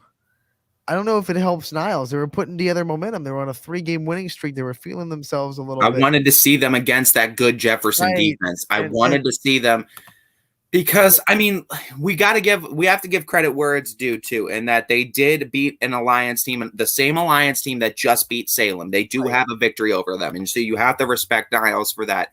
But wins against a 2-3 Alliance team that does have a big win over Salem. Now let's be fair, but also a 1-4 Youngstown East team and an 0-5 Lakeview team. And we know both those teams are building their programs. They're solid programs, but still, you just look at the strength of opponents that both these teams have faced. Poland, it's clear that they've faced a stronger schedule to this point, and I just think that's going to get them more prepared in this matchup. Yeah, and you add to the fact that like we are in must-win territory for Poland. They need a victory. They need one now. They can't afford a loss. I mean, a loss might take them out of the playoffs. I mean, that's just the reality. It'll definitely put them in a spot where. But you also got to look at Niles too, 13th in their region, in their division. So they're another one of those teams that's on that cusp. Yeah, so you look at what's ahead for Niles. They have more chances. Like absolutely. Niles does. But Poland has no more teams in their schedule that'll give them huge boosts if they beat them. I Yeah. feel like if Poland loses this one, they're going to be sitting in a spot where they will need help to get into. They will need other teams to lose. After Niles, or after Poland, you go South Range, Struthers, Hubbard, Girard. If you're Niles. So you have chances to pick up victories there, but that's a tough end of the schedule. So this is almost like not a must win, but a win would definitely make the second half or the last 4 of this schedule. You don't feel as pressured every week. So this is a very marquee matchup too for both teams. I still think if Niles wins this game, they still need to win 2 out of those 4. Which is a tough task. And being in Division 3, it is tough. Does 5-5 get you into the playoffs in Division? Well, 3? with the game being canceled, well, it'd be 5-4 would be it. 5-4. Does that help or hurt them though? Is the bigger question. We'll talk about that a lot more when playoffs get closer. But right now, we're going to take a break and continue with our pick'ems next on ysnlive.com. Running Point, brought to you by Greenwood Chevrolet in Austintown. Every customer has a story, and at Greenwood Chevrolet, we are committed to making sure it ends with you in the right vehicle. I get to be part of somebody's adventure, whether it's buying a car for the first time, helping them get approved, or finding the perfect car for their budget. I'm proud that people trust me with their finances. They trust me to take care of them, and they trust me with their story.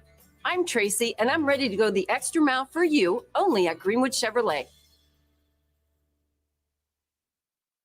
Working with your family can be stressful at times, but because they're family, you know that you're going to get a loving, honest answer, even when things don't make sense to any problem. Dealing with Medicare can be confusing and overwhelming. That's why here at Myers Family Insurance, we do our best to give you honest and caring answers to all of your questions. Family, like Medicare, isn't always perfect, but when you put others first, the results can be amazing. For all your Medicare needs, call Myers Family Insurance.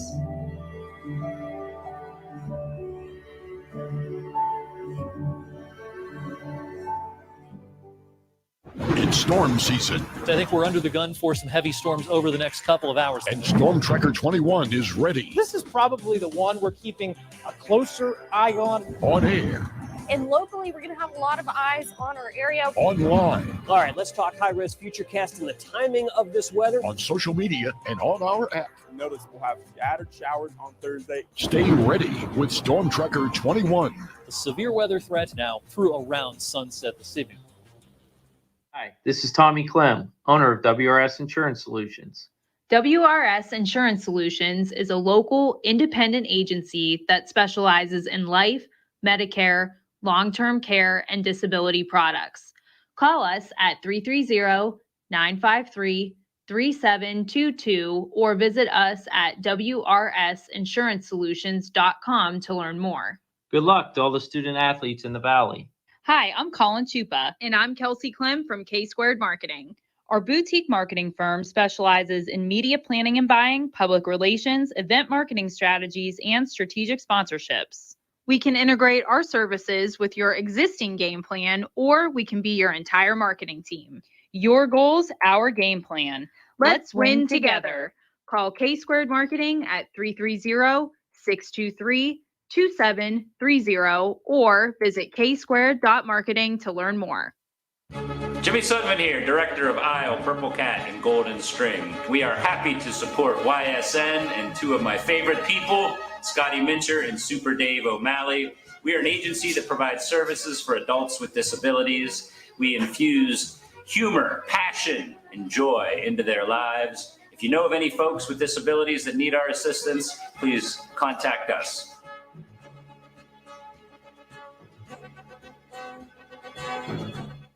Your teams work hard and give it all they've got. Well, so does ours, because 21 Sports and YSN give you extra effort when covering local sports. 21 Sports and YSN, winning coverage of our Valley's teams.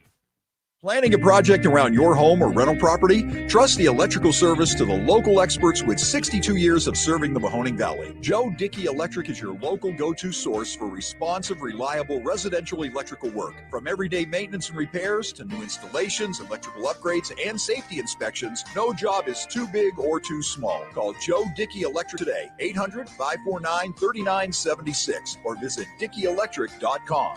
That's DickeyElectric.com.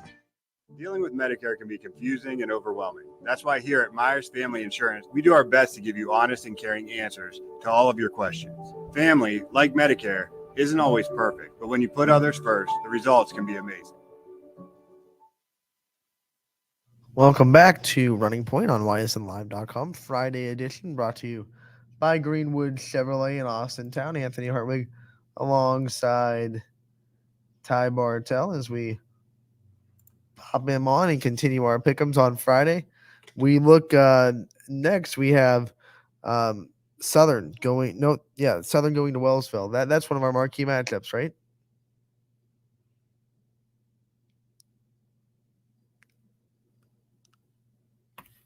We got it. Springfield at McDonald is our next one.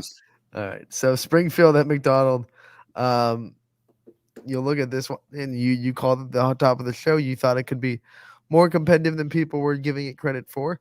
So with that, since you already said it, talk about this matchup and why you think it'll be a little bit more competitive than people think it will. I think it's just because McDonald's figured things out. They're winning now. They're back to their winning ways. Their program is looking good. They have size and they're home. So that's always going to be something you got to respect anytime you go to play McDonald. But I think, in this matchup too, I think it could be close. And I think maybe for a half even that I think McDonald can keep it close, maybe even the whole game. Maybe deep into it. I think their defense depends on how long they go, how long the motor goes. And if they could kind of get that Springfield offense to come unglued at times. But I think Springfield already showcased it. And like I said, after the win against Geneva, I'm all in with Springfield. I'm going Tigers. Yeah, I think the Tigers are rolling on all cylinders, and I don't think they'll stop anytime soon. The MVAC teams have been put on alert that Springfield team is very dangerous. And I think on the road might make it a little bit interesting, but I still think Springfield wins by at least 2 scores. Yeah, and I think that's fair as well, as I think both of these teams are going to be. Brandon McPherson says about them possibly going 9-1. I think it's possible too for Springfield, as they seem to figure things out, and when they have things figured out, they're a very tough football team to beat. Yeah, and when you look at it, I think to echo Brandon, I think after that win over Brookfield, where they looked shaky but got the win, I think that was the last time we've seen Springfield even look remotely like there was a chink in their armor. Since then, they've looked absolutely incredible. And, we'll have to see if that continues for the whole season and where it is if they make a deep playoff run. But as it stands now, Springfield looks like they've put it all together. Yeah, and I mean, just credit to what they've been able to do and what Coach Guerrero has been able to do over there as getting his team back on track, as they certainly seem to have things figured out right now. CJ will have the call for that one, Springfield at McDonald. We move on to Struthers going to Lakeview, 2 teams that really do need a win to kind of boost their momentum and their their forte in the NE8. Eric will have the call on this one. What do you think? Struthers has taken 2 hard losses against 2 really good teams in South Range and Hubbard back-to-back. Can they regroup and regather? And then the Lakeview team that has been competitive. They haven't been blown out in the NE8 yet, but they haven't been able to make winning plays. Yeah, and you know what? This is a matchup too. Even though you do have to make the trip to Lakeview, I've seen a lot of improvement from Lakeview's defense, and they look like an improved team from last year. But I just feel like Struthers is a little bit further along in their building process. Post Aiden Hall right now are the Wildcats as they're trying to figure things out. And I think this one is like Brandon McPherson saying. I think it's one of those that's going to be close, just because Lakeview, they have a defense that's going to keep it close, but I think Struthers is a little bit more put together. And hey, 3-3 for the Wildcats, sitting at 20th or 21st right now, could jump them up and see them sneak into it. And I mean, that would be a great first step too for this program to try to sneak into the playoffs if they can this season. And I mean, schedule, they got some tough ones after this: Jefferson, Niles, Girard, Poland, but this one would definitely give you a forecast or a much clearer path to get to the playoffs, I think, if you're sitting 3-3 with the Final Four, looking at those 4 games saying, hey, here's what we're going to need to do to make it. This one is tough for me because Lakeview looked very competitive in their 2 league games so far. Struthers, obviously, they played the best 2 teams in the conference right now, got beat up, but before that, they looked pretty impressive. But I believe in what Lakeview's doing. They're home against a team that has been pushed around the last 2 weeks, that has to regroup. You know what? I'll go with the Lakeview Bulldogs, and I might be the lone wolf, and I might have to, do that again. I was a lone wolf with Lakeview last week, and I'll do it again. I'll go with Lakeview. I mean, it's definitely a chance for Lakeview too at home to get their first victory of the season. So I definitely think if Struthers is not careful, this could be a trap game for them for sure. Toronto goes to an Edison team that really competed against Beaver Local, lost by 6. This game not on the network, but still happening. What do you think about Edison?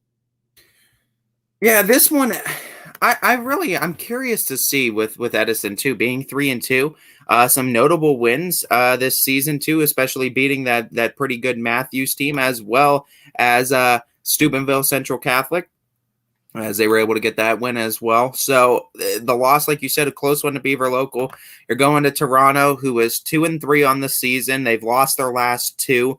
Notable wins that you might know of. Win against Lisbon is one of the ones that we know was close or within the YSN banner. But honestly, this is just a team in the Edison Wildcats that I feel like, with everything too that happened, and we know unfortunately the losses that Edison's experiencing there too, and it might not be in the same program, but that doesn't necessarily matter for schools, as you sometimes play for something deeper. And I know that Edison community rallies around their own, and I feel like they're going to play for something more tonight. I think Edison gets the victory over Toronto. You know, Toronto 2 years ago lost a player in their program.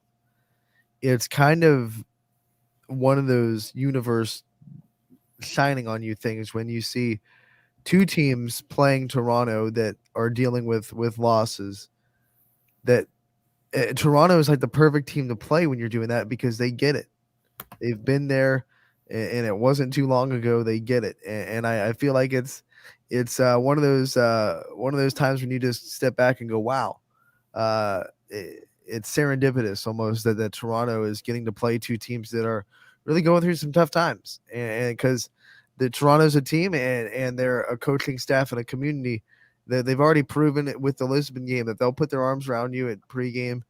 They'll have your pregame prayer or whatever you want to do pregame.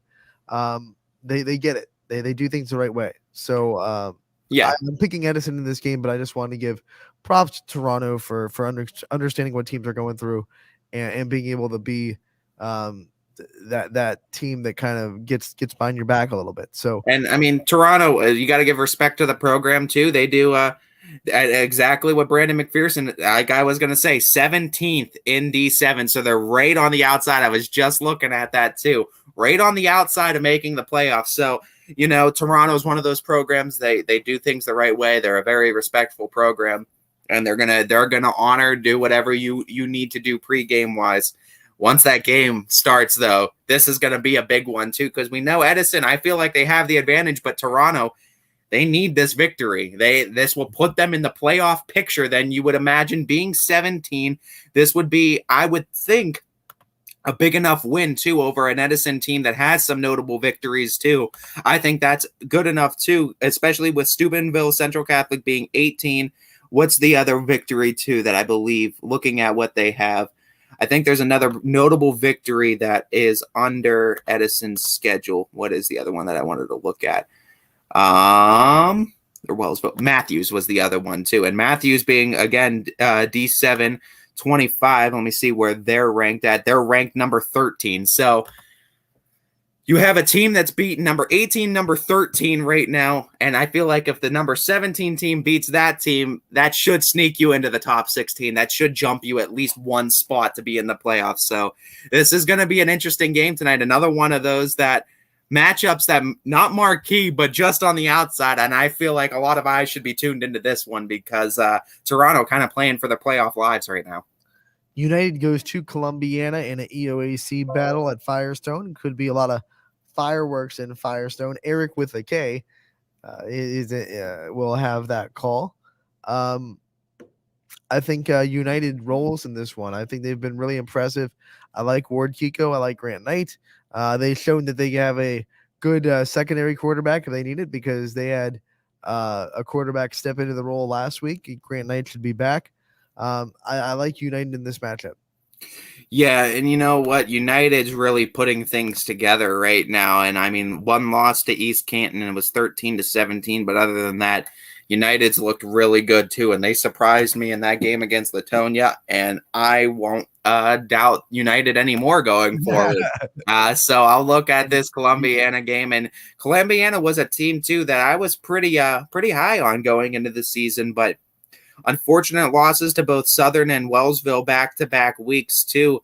it's been tough going right now for Columbiana, and I think they need some things they need to figure out. I think United is put together, and I think they're ready to go in this one. They're ranked towards the top for a reason too. And I mean, you look at Division 6, Region 21, like we said, United's number 5 right there, and they're there for a reason. I'm going to go with United in this one.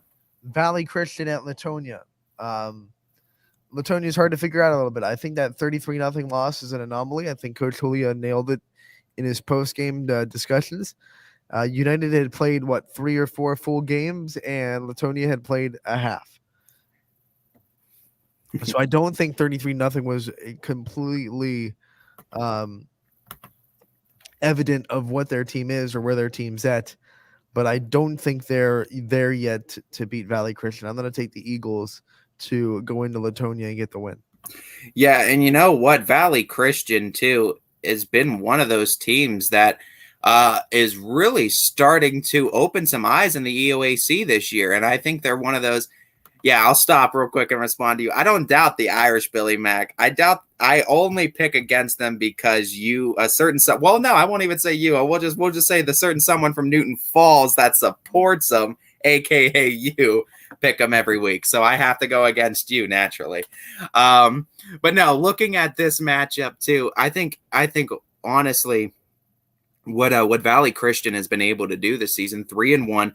The biggest win for me was that win against McDonald that really opened my eyes to Valley Christians. And I really started to think, okay, this is a program that's starting to trend upwards. This is a program that might actually start competing in the EOAC this year. As we know, they were right on that outside. They were in the middle of the pack last year. And I thought that they might be one of those teams that can jump into the next echelon. It looks like Latonia, obviously with a unfortunate start, they're the ones that's kind of taking the step back because they're trying to find their footing right now. But Valley Christian is filling in right there. And it's that Southern United. And now it's a different Eagle that's coming up there now. And it's United and Valley Christian that are going up against each other. I think this is a big one for Valley Christian. And I think Valley Christian, with what you said, Latonia is still trying to figure out their footing. I think Valley Christian's more put together at this point in the season. I think the Eagles are going to take it. So with that being said, it's time to go back and look at our marquee matchups of the week and go a little bit more in depth with these ones. And it goes with back to the top of the list, Boardman at Benedictine. This is one of the games we chose as the marquee matchup of the week. We went in depth with the preview yesterday. Now we start to pick a couple more things. Ty, what do you want me to pick for this Boardman and Benedictine game? Well, looking at this Boardman and Benedictine game, we know that Benedictine and what they're doing in D2, they're ranked number 1 right now. So they're at the tops for a reason. They're at the tops because they could score points. I want to know from you, because this is 2 offensive teams and 2 defensive teams, but I'm curious to see on which way, because I don't know which way this game's going to go. Over under 80 combined points tonight between these 2 teams. That's a lot. So you're looking average 40 per team. Average of 40 per team. Do these teams get into the 40s in scoring, or is it under 40 for the final? I'm going to say under. I'm going to take that under. I think they'll get in the 30s, but 80's a lot. Like, I think their defenses are good enough to stop the offense a couple of times here and there, maybe force a turnover. I'm going to take the under. And what I was curious about that too, because I feel like that game needs to be in the 30s, 40s for Boardman to come on top of this one, just because we talked about it yesterday too. Benedictine held that Bishop Hartley team to 17 points, and that was impressive too. And that came last week. Did you have anything you wanted to pick for this week for Boardman and Benedictine? Is there any questions you had for this one? All right, Terrence. This is probably Terrence Thomas's first real big test being back with this team. You know, he missed the Maslin Jackson game. I want to know over under 200 total yards for Terrence Thomas through the air plus running. Oh, I think over, and I think he's going to need to come away victorious in this one. I think you're going to need to be able to be efficient, and he's going to need to be the show. I think you're going to need to see a lot of combined yards between him and Sean O'Horo, really, if you want to see this become a victory. This is going to be interesting, though, because honestly, what Benedictine's defense has done all season long, the team that's scored the most off of them is Walsh Jesuit, and that was in double overtime, 35-34 that Benedictine was able to score. So in double overtime, a team was able to get over 30, but no other team has been able to even cross 20. As we know, Central Catholic of Toledo was held to 14. Cleveland Central Catholic held to 8, and Bishop Hartley held to 17 last week. That sounds like a game against Walsh Jesuit that came down to, you know what, I'm not going to a third overtime. We're either going for 2 and we're going to win it, or we're going to lose it right here. I mean, that's usually what happens when it's 35-34. But like I said, too, I don't know, because both these teams can score so much, but they could also play great defense. Now, we look at Boardman on the other side. Win against Cardinal Mooney, held him to 7. Win against Cheney, held him to 12. Loss against Massillon Jackson, held him to 20. Win against Howland, held him to 21. Win against Youngstown East, held him to 14. So consistently 20 or less against Boardman this whole season. Only one time as a team scored more than 20, and that was Howland at 21, and Massillon Jackson scored 20. Massillon Jackson's 5-0 right now. So looking at what Boardman's been able to do, big game too, because you're looking at a matchup between two teams in Division 2, Region 5, Benedictine's number 1, Boardman's number 7. You're going to be able to jump some people, I would think, if you're Boardman, if you win this game. So this is big in getting you, I think, into that top 5 rank-wise, because I think looking at what's ahead of Boardman, you got Lyndhurst, Brush, Fitch, Nordonia, or Macedonia, excuse me. Or, yeah, Nordonia, excuse me. Yeah. Macedonia, jeez. Yeah. They're playing a whole archaic continent. Yeah. But looking at this game, I don't know, man. It is so hard for, I think, Boardman in this case to go into Benedictine, and that's the thing I worry about. They're the number 1 team for a reason. They're home.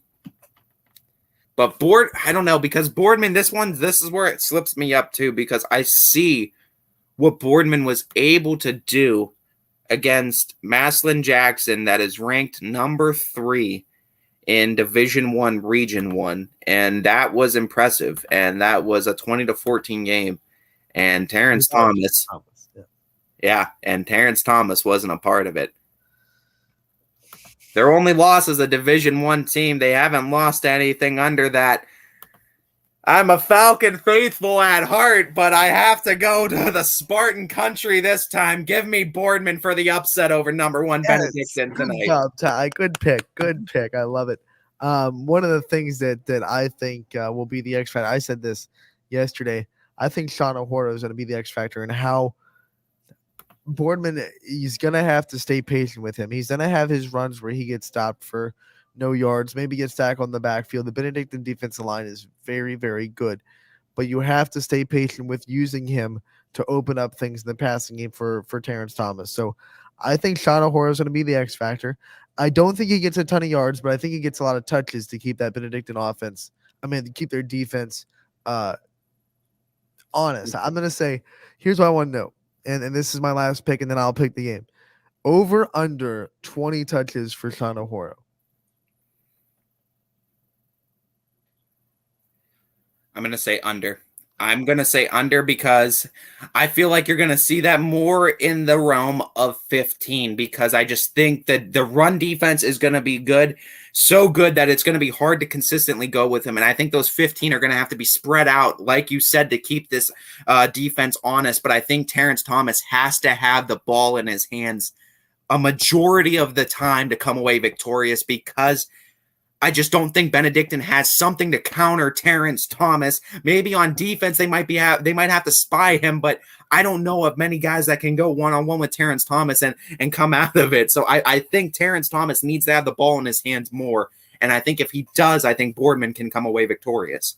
I think it's 20 on the dot, because I think Boardman's going to have a lot of long methodical drives, and it'll give O'Horo more chances to get the ball. If you ask me if the ball comes his way in some passing schemes too, yes, I think he gets over 20 looks. Touches are touches, so like catches count.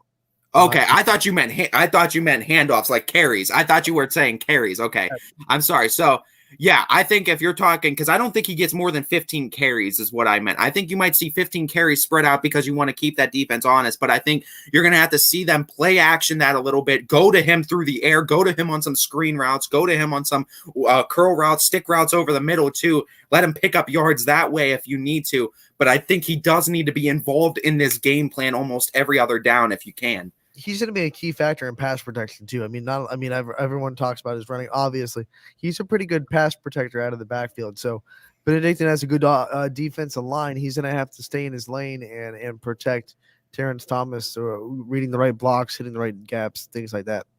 Yeah, absolutely. And I think that's going to be huge too, because you know that Benedictine front line is coming.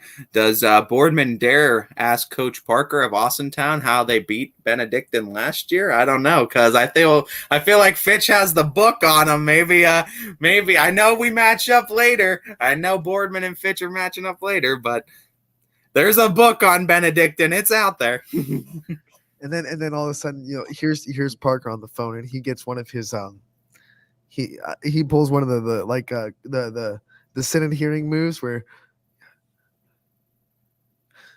he gives them the book to beat him, but that's only because Coach Parker's playing chess when everyone's playing checkers. We cannot confirm or deny that. It's exactly what's going to happen. Coach Parker's like, yeah, I'll give you the book because we need to jump in the standings too. I do not recall. I'm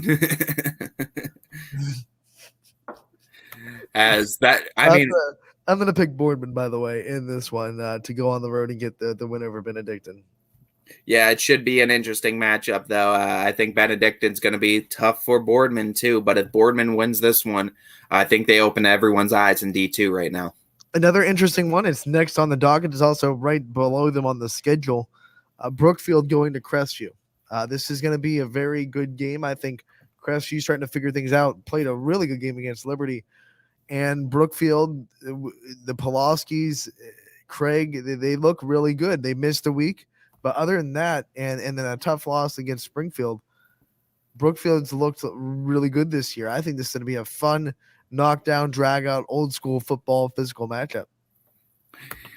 Yeah, I agree. And, I mean, Brookfield, one loss was to Springfield, and it was a 20-14 loss, and they've looked good in every other game, too, against McDonald, against Western Reserve, against Campbell. You kind of question, too. I mean, you have to look at the strength of schedule to this point, and you kind of question that. Crestview, obviously, losses coming against Salem, another one coming against United, so two top teams in both of those games. Well, one of them, United, was close. Salem, not so much. I think they were trying to figure things out, but I think, honestly, this is a matchup, too, where I really do like Brookfield. I do like the size that they have, and I think Pulaski's are going to be very, very good. But I think Cusick, too, is also, I mean, the dude's a gamer. Dude is a gamer. They've had a tougher schedule to this point. My first question for you. I thought I was going to lead off. But no, I'm going to go with the question for you because I have a question for you about this one. All right. Pulaski, Cusick, who has more total yards? Ground, passing, whatever, who has more total yards at the end of it? I'm going to say Pulaski because I don't think Crestview asked Cusick to run that often, to be honest. So you think Pulaski's going to get – I thought so as well. I feel like Pulaski – I don't know if that's going to necessarily translate to a win. As well, I'll hold on to that, though. But I think Pulaski definitely is going to get more yards because I do – but that's the biggest question I had, too, because of that Crestview defense, though. It's starting to come around again. Here's my question to you. Both teams combined. Over under 400 rushing yards. Who? Combined. Yeah. Brookfield has been, I'm going to say under, just because of the defenses of these two teams this year. I mean, it could be Brookfield running for 310 and holding Crestview to 90. I mean, it doesn't matter how you. That's what I'm saying. I whether or not one of these teams has a good night or both of them, I feel like both these defenses have looked so good going into this game, even in Crestview with their two losses on the season. And in Brookfield's one, Crestview only has allowed over 30 points once. They allowed 28 to United, 38 to Salem, but 6 points to Southern, 7 to Campbell, 13 to Liberty. They've looked good. They've looked like the defense of old, especially too. You looking in the last couple weeks, they've looked like they've gotten even better. And this one being home to Brookfield too, I feel like the fans are going to be behind the Rebels. I feel like defense is going to be the name of the game tonight.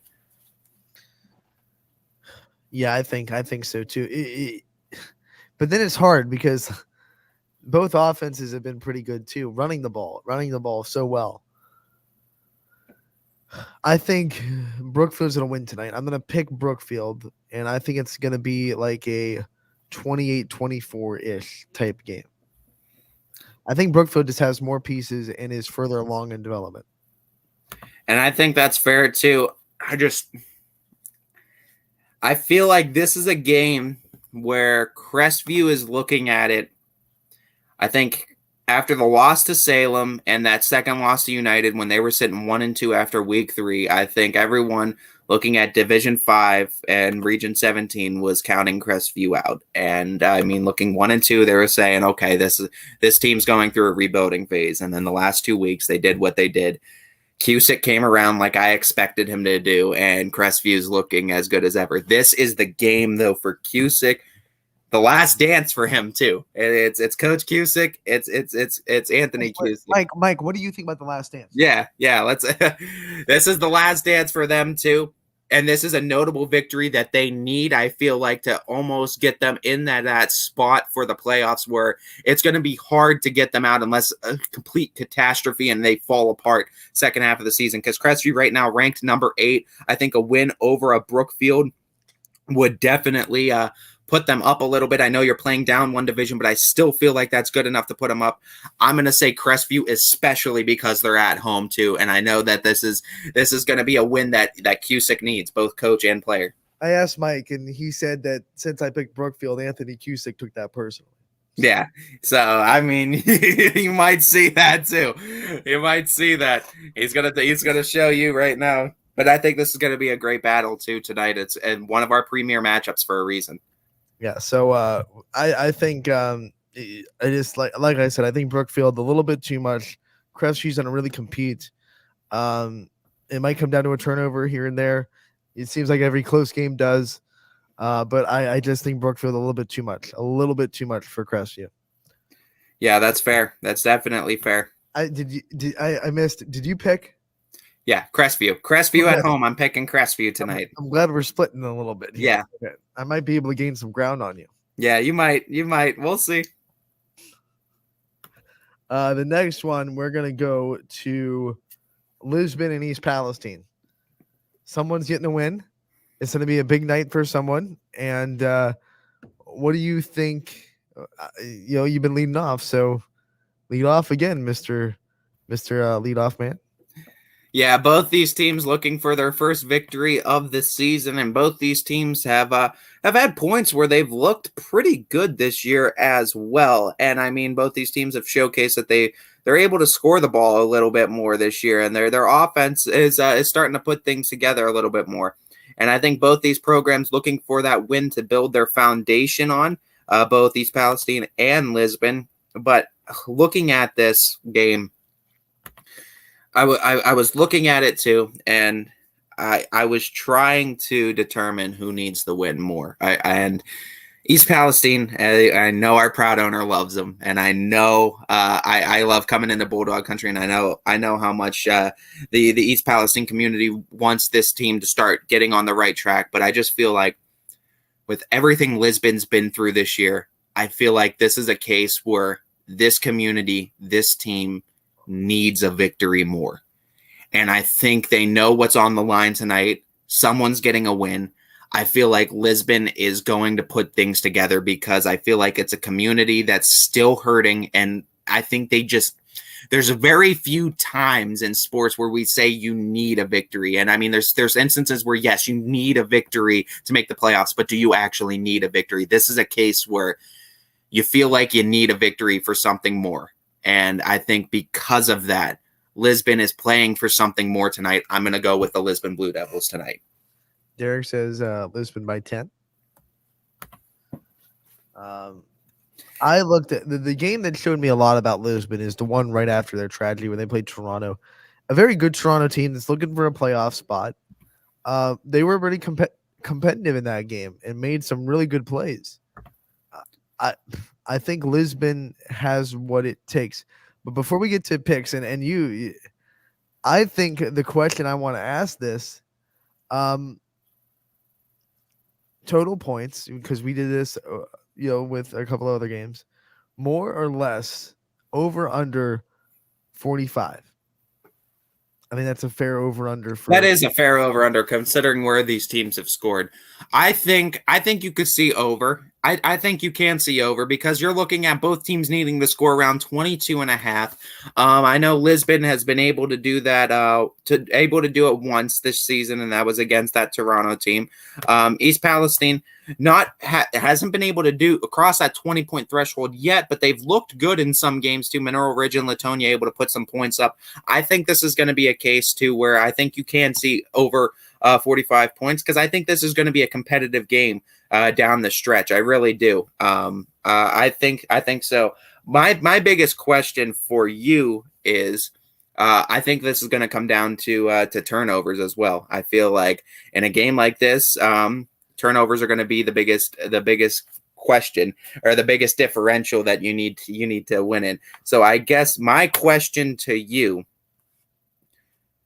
is over under combined 4 turnovers between both teams tonight.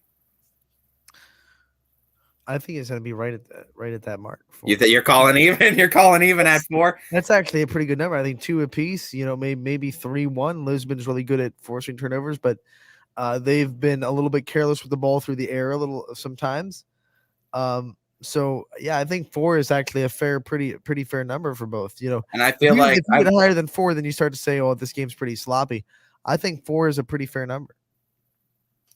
Yeah, and I mean this is a case too, where I think you look at the turnovers. Whoever wins the turnover battle is going to be able to win this game. And I think honestly, just Lisbon, like you said, I think they've been able to force a little bit more though this year. And I just feel like I said, I jumped the gun with my pick a little bit, but I just feel like Lisbon, in the case of what they're playing for, I just feel like it means a little bit more to that community tonight. And I think because they're playing for something deeper, I think Lisbon is going to come out victorious tonight. Yeah, I'm going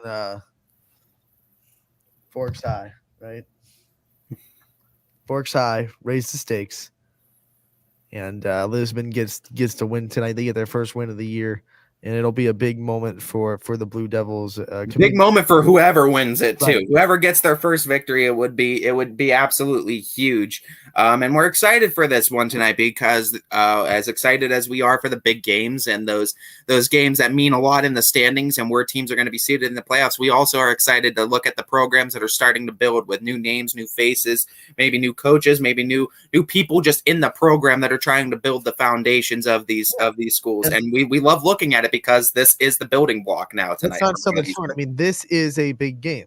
Yeah. It's a big game for maybe some different reasons, but it is a big game for both these programs. So we're excited for it. You can catch it on ysnlive.com.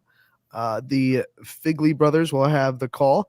You can also catch it on the Audible call with Mike Hackelson, Steve Leslie, and Bob Hannon will also be in the studio as well. And so will I. I'll be in this chair for Audible call, running the switcher and helping those guys out. So we're going to have a fun time on the Audible call as well. 6:55 to probably 10-ish is how we usually go. Yeah. Yep, absolutely. As a couple other games, I think we have to pick 2 before we are out of here. We do. We have to pick, let's see, all the way down Southeast and Wyndham, the battle between 2 unbeatens. And a pretty important one when you come to standings. It's a 6 versus a 6. In Division 6 and Division 7, or is it Division 5 for Southeast? It is Division 5, I think. Let me double check on that one. Wyndham is definitely Division 7, though. You're right. Let me double check. Have that information up too, because I also got some inside info from one Brandon McPherson. So yes, Division 7, and we are looking at Southeast is Division 5. Yep. So Division 5, Region 17, Southeast is ranked number 6, And of course, we know where Wyndham is ranked at Division 7, Region 25. They are also 6. Looking at this game, though, and you see Wyndham playing up 2 divisions, and it could get a little bit hairy looking at that going up 2 divisions, because it's more of a case where Southeast, a loss for them is going to be a little bit significant in computer points, where a win for Wyndham is going to be very significant for them in computer points.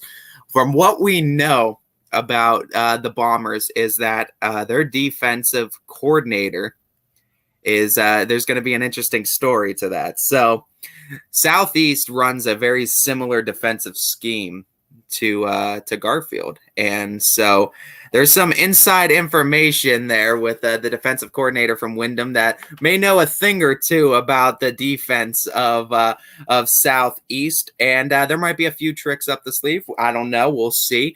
But I think this is one where it'll be interesting, and I think defense is going to have a huge part to play in it. Of course, Wyndham only allowing 14 points is their highest. They've only allowed a combined 33, I believe, the whole season.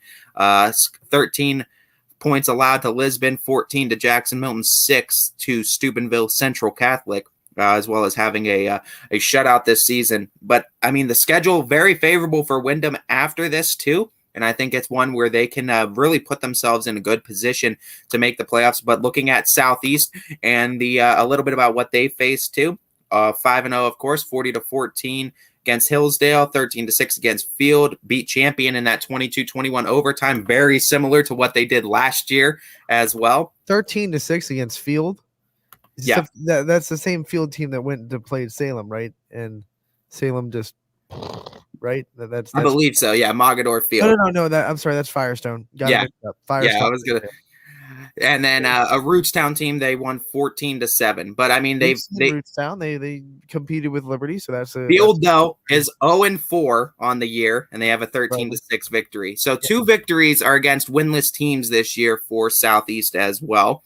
But looking at this, I feel like Southeast has had kind of a favorable schedule, but I feel like Wyndham, they're surprising a lot of people, and they continue to surprise everyone else, but they weren't surprising me, because talking with Brandon McPherson, he was giving me a little bit. That's not fair to say they didn't surprise you. You had an inside info. That's exactly why they weren't surprising me, because Brandon McPherson was telling me before the season, hey, you better not be surprised about them. I'm going to say in this one, I think Wyndham, just because of them having their defensive coordinator, having some inside knowledge on the defense, they might need to pull off some tricks. But I'm going to say this, though. My first question for you, and as Derek Bell brings up a good point, too, about them having it might being a low-scoring game, and that's why I want to say about the defense. Over, under in this one, 50 combined points. We're doing a lot of combined points today. I know, but I mean, I feel like this is one where we have to look at it too. This one's going under. This one's going under 50. You think under 50? So we're looking at an under of an average of 25 per team, and that could just skew one way or the other. But that I think that could be fair, because you're looking at 3, maybe 4 scores with a field goal for each team. I think defenses are going to and usually you look at 6-7 drives a game about football wise, if everything goes to plan. So I could see each of these defenses stopping the other opposition half the time. I definitely can see that as well. So I'll just stick with our trend, because we've been talking about turnovers, and both these teams are really good defensively on turnovers as well. Over, under, and we'll stick with 4. Under 4 turnovers in this game. Total. That's a good question too, because these teams are not ones that turn the ball over a lot. So what I'm going to say, and because it's Southeast's first time running this style of defense, does that give Wyndham an advantage or a disadvantage? I don't know with that one, but I will say Wyndham has, I want to say they have a little bit more size, but I also see what Southeast has. And I mean, Spencer Mazzeros is the real deal. I got a chance to see him play last year, and dude is a legit linebacker. Brandon McPherson, though, like he's saying, they force 3 a game. And I think that's what Wyndham's going to need to do tonight. So for me to coincide and go along, I think I've already let the cat out of the bag on who I'm picking tonight in this one, but I think that they are going to be, I think it's going to be under, but I feel like it's going to be skewed. I feel like it's going to be skewed in one team's favor, and I think another team's not going to have any. So that's why I'm saying under. You're saying, I'm guessing you're saying Wyndham forces like 3 and then doesn't give up any. I think you might see like maybe even lower, maybe like 1 or 2. Because, I mean, just how good these defenses are, I feel like whoever does force that turnover wins the game, though.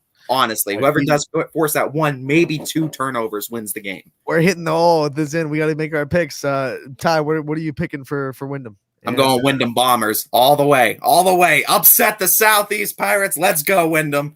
You know, the one thing we know about pirate ships, their cannons cannot shoot straight up in the air, and they are not good for aerial attacks at all. I feel like Simon's ready. Find shelter because the bombs are coming. I think some pirate ships are going to be sunk tonight, boys, because we got the bombers coming out. And they're going to be raining down a firestorm on them. This ain't no Caribbean Sea. There's no Jack Sparrow coming to save you. Bombers all the way. Absolutely. Let's go, Wyndham. One more game to look at, Ant. One more. Southern going to Wellsville. We'll do this real in one kind of quick. What do you think about this one? I think we talked about it pretty solidly yesterday, actually. Yeah, and you know what? This is one of those games too that has huge implications, I think, on the EOAC. Of course, Wellsville being 2-1 with their first couple games canceled. Southern 3-2. Both of these teams looking to get into that upper echelon. As we know, Valley Christian United, it's a fight right now for the top of the EOAC. And I think this is going to be a case where the Wellsville Tigers being at home to Southern, I want to see what Wellsville is going to be able to do. Their one loss was against a very good Lowville team, wins against Columbiana and East Palestine, but I feel like Southern just strength of schedule. I mean, they've also got wins against Lisbon, Columbiana, but the big win that they have is against Edison, and we saw how close Edison played against Beaver Local.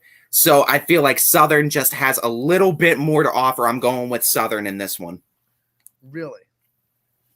Shocker. Ty picks the non-YSN school. Yeah, I'm sorry. And I have to come in and save the day. I know, Derek Bell. I know Southeast has great corners. I saw Mazeros last year, too, at linebacker. He's the real deal. I do like that Southeast defense to take a second real quick, but I just had to go with the Bombers in that one. Where's my cape? I have to find it real quick because I have to save the day. Because here he comes, saving the day.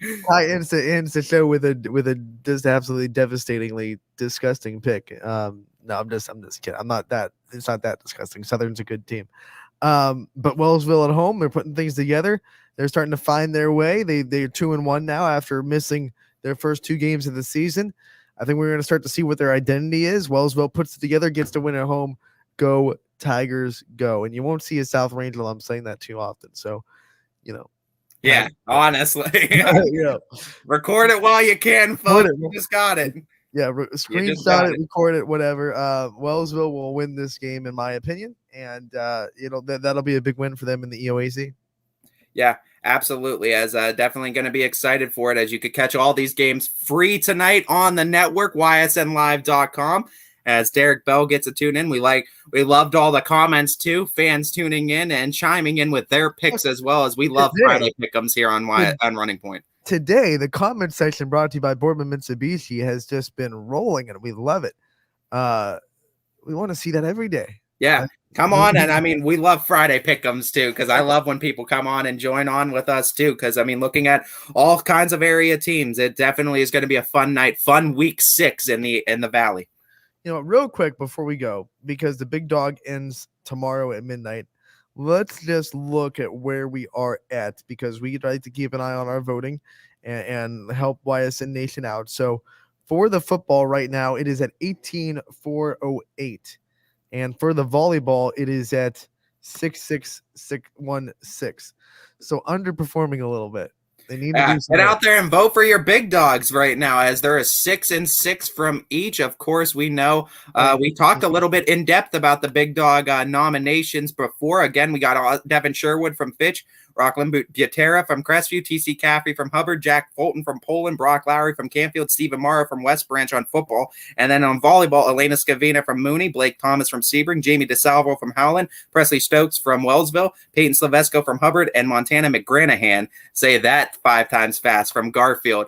As get out there and vote. Get those communities out there and vote. You still have till tomorrow at midnight to get your favorite player and your school represented for Big Dogs of the Valley. So get out there and vote. We will be back on Monday from 12 to 2. We will recap all the action.